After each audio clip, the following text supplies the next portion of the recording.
By hook or by crook, we'll get her going here. We're listening to Chris O'Dowd, the Irish actor from Roscommon, County Roscommon, from the town of Boyle, actually. And my cousin's married to a Roscommon man, Sean. Fiddler, guitar player, singer of songs.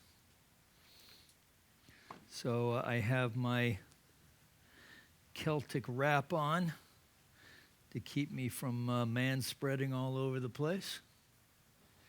It's kind of crude, I've been told. So, all right, so here we are. We're ready. So welcome, Reverend Michael McMorrow here. You are seeing me from, we are live streaming from the Center for Spiritual Living in Granada Hills, California. We're here together with you and with Michael Carlin in the back room there to do a little healing meditation. And before we get going on that, let's just get our wiggles and jiggles out of the way. And let's just start by taking a deep conscious breath and releasing. And maybe one more. We've been cooped up all day. Take a deep breath and breathe it all out. Yeah, just release it. Allow yourself to move within your body a little bit and just bring our attention to this eternal now moment as we come together for our call to service here, which we call Lighting the Flames of Faith. And we perform this ceremony to promote the universal consciousness of life, which acknowledges that all people, all faiths, all sentient beings come from the one great universal presence, which we call Spirit. That fundamental to this truth is the unifying nature of all religious thought and experience, which we honor here this evening. So, the first candle we have lit for the Tao, honoring the universal path of harmony and equilibrium, the natural way. We light the second candle for shamanic traditions, honoring the beliefs and practices of all indigenous peoples, the way of primal spirituality. We light the third candle for Hinduism, honoring the path of knowledge, action, and devotion. We light the fourth candle for Judaism, honoring the ethical path of living by sacred law. We light the fifth candle for all forms of Buddhism, honoring the Four Noble Truths and the path of compassion. The sixth candle we light for all forms of Christianity, honoring the Christ consciousness as the path of love. We light the seventh candle for all forms of Islam, honoring the path of submission to the will of God as the highest calling. We light the eighth candle for the universalistic religion of Baha'i, honoring the path of unity and peace. We light the ninth candle for all forms of new thought, honoring the metaphysical path of mental healing through the practice of universal spiritual principles. We light the 10th candle for all those who are as yet unaware of the power and presence of Spirit in their lives, and for the space we hold for them here at our center, within our online community, and right here in our hearts. And we have lit behind me the healing candle. Please put silently into the light the names of anyone you wish to have experienced the healing flame of God's eternal love.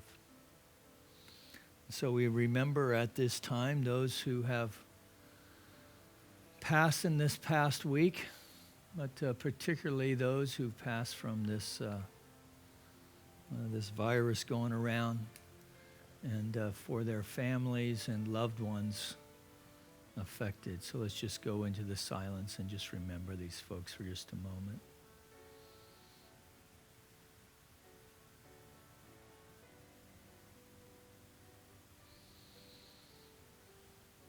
And so from this place of peace within,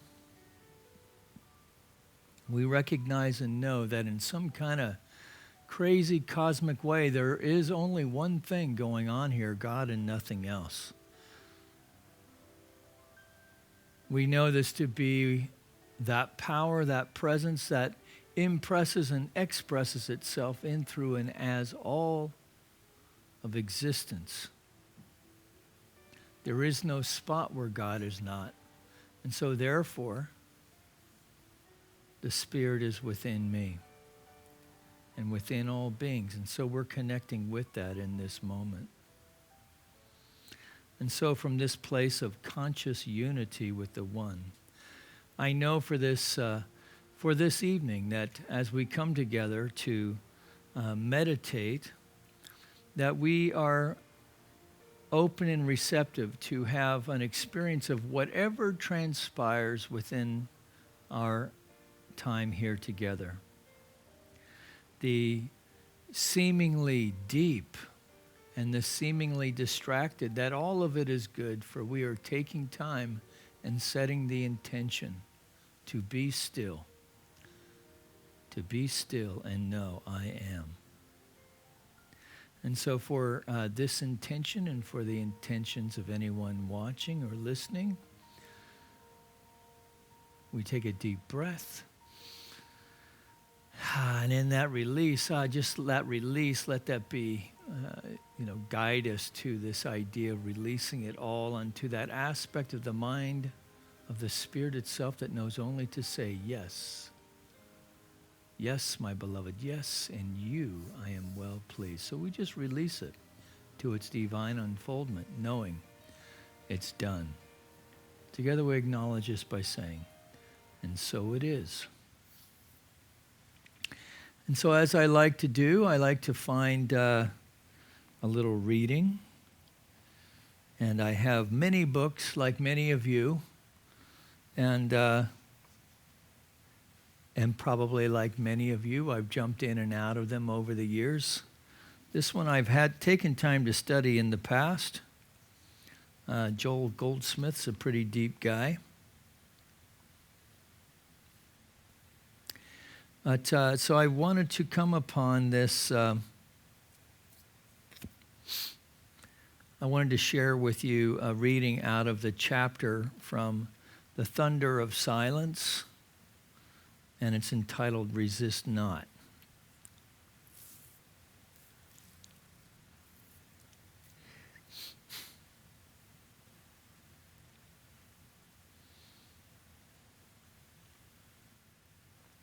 Individually, we develop the state of consciousness that lives without using power, and which finally brings our particular world into the orbit of no power, by understanding that nothing that exists as person, place, thing, circumstance, or condition is imbued with the power for good or for evil.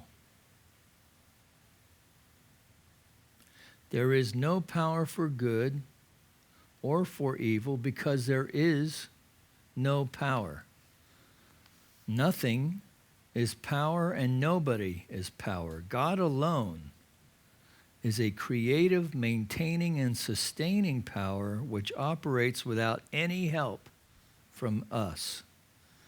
God alone is power, and we are the instruments through which and as which it flows, but God alone is and always remains the only power. The Master understood this clearly when he said, "Why callest thou me good? I can of my own self do nothing. The Father that dwelleth in me, he doeth the works. And so it is with us.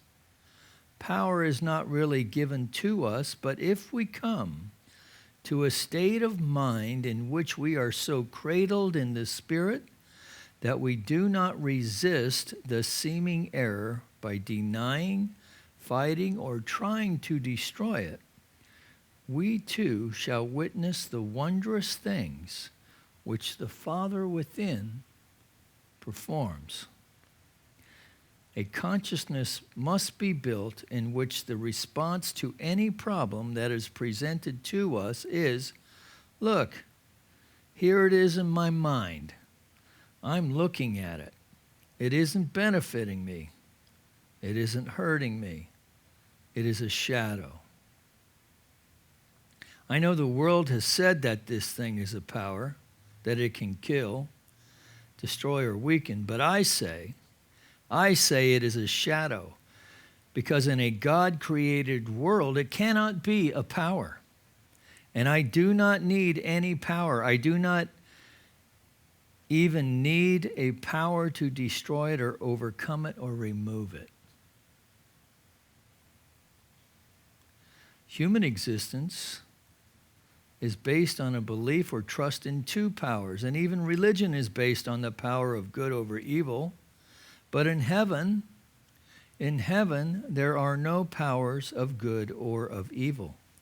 There is only God, God itself, living its own life as you and as me and as a heavenly universe. Excuse me.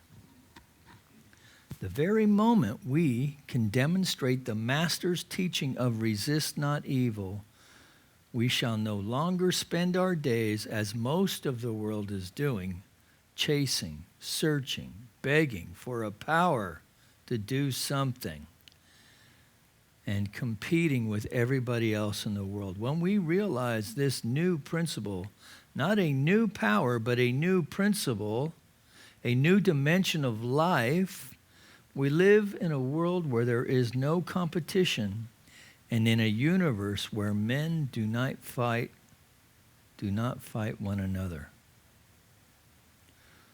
Watch the transformation of your own world as you bring yourself inwardly to the feeling that you do not want to oppose or use a power against anybody or anything. Resist not evil. So another teacher that we like to work with around here, of course, Ernest Holmes. He has a whole, I suppose you would say, well, certainly an essay on resist not evil.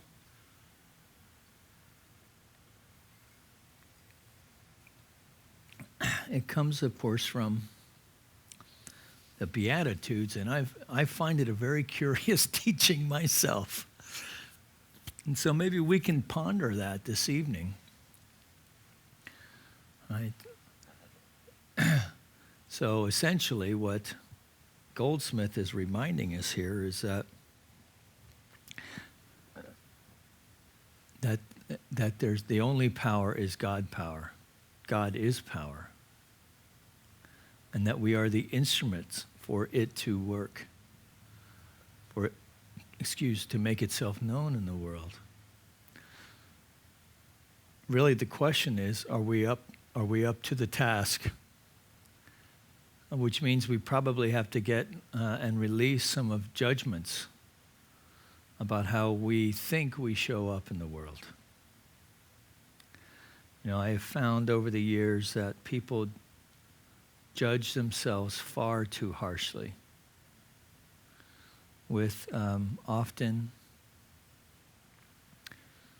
with a lens that has been of not their own making. And so when we come to discover that there is a power for good in the universe and we can use it, one of the first things we can use it for is to heal ourselves in such a complete way that we are fully and completely authentic. that we can step into the truth of our being, warts and all, with total acceptance. And there's a funny thing that happens when we do that, right? That we can accept others much more deeply. So the master had another teacher, right? Pull the log out of thine own eye. So when we actually do the work, really what we're doing is removing any obstacles or distractions that keep us from experiencing our oneness with the divine. And when we're living in that state of consciousness, as Joel Goldsmith points out, then we live a life where everything is added unto us. And this is a very powerful way to live. It's a very powerful way to live because we find that we have everything that we need, and then some. It is added unto us. So that's the great promise of living a spiritual life. And the spiritual life is one that has spiritual practice in it. So it has some bit of study, and not study like, reading something that's difficult, although it could. But it could be just something as simple as starting your day with daily reading, right? And maybe some quiet time. And maybe finding spiritual community. So right now we're doing spiritual community online. And then, of course, to find some quiet time for at least quiet contemplation, right? If not meditation. Right? So they are a little different. So contemplation has more of a thinking component to it, and it is time well spent in the quiet. Meditation, of course, is observing. Observing and trying to not attach to thought. To observe sensation. And of course, thoughts do arise. Right? And so the idea then is, as these thoughts arise, we observe them without attaching, without judging. Right? So it's not good and it's not evil, it just is. Now, I can have some pretty outrageous thoughts sometimes, so this can be a challenge, right? And I imagine you do too, because this is the human condition. But with meditation, we create space. We create space between the thoughts, and in time we can create enough space to actually experience a meditative state, which really is a bliss state. So, and you never know when it can hit. It does take practice.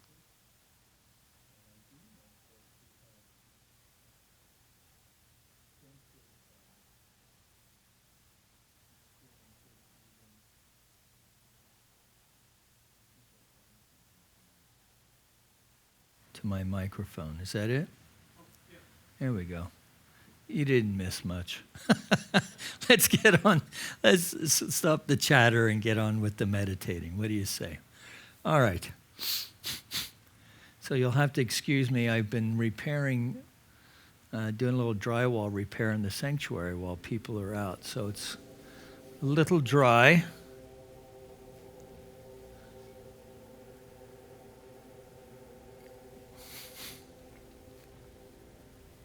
All right, so let's just getting comfortable in our chairs.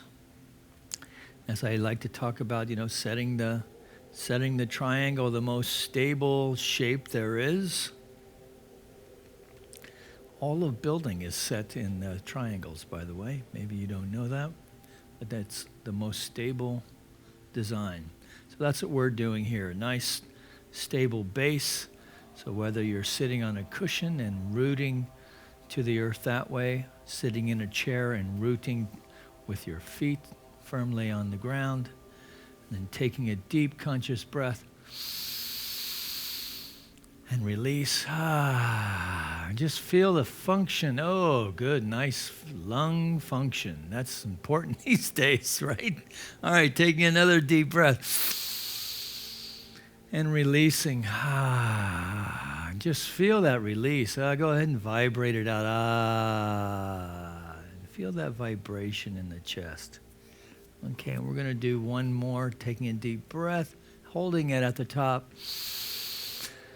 And holding it, and now feel that release. And just feel the shoulders drop. I'm just letting my arms drop for a moment, just to feel the weight of that. Create some space in the shoulder before I place them in my lap.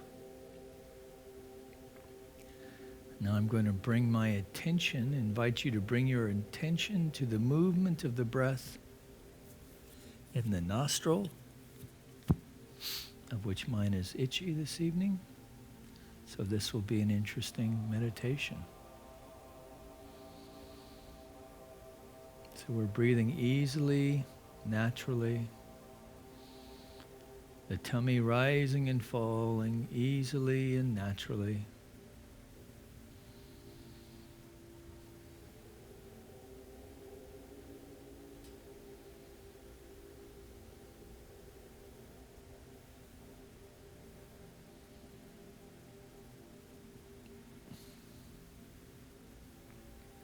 And as we focus our attention on the breath in the nostril,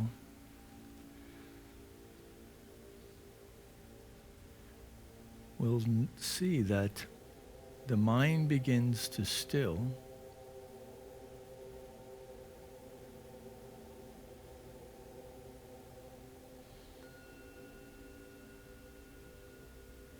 Now we're going to observe sensation not only in the nostril, but through the body. So bringing our attention to the bottom of our feet, staying with the breath. I bring my awareness to the bottom of my feet. And then the top of my feet.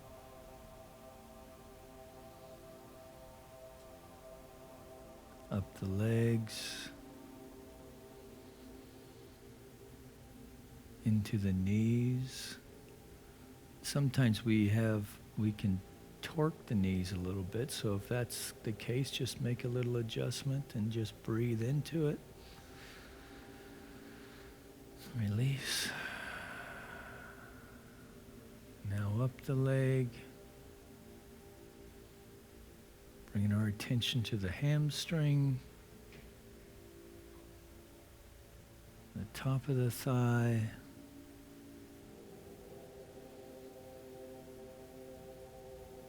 into the buttocks,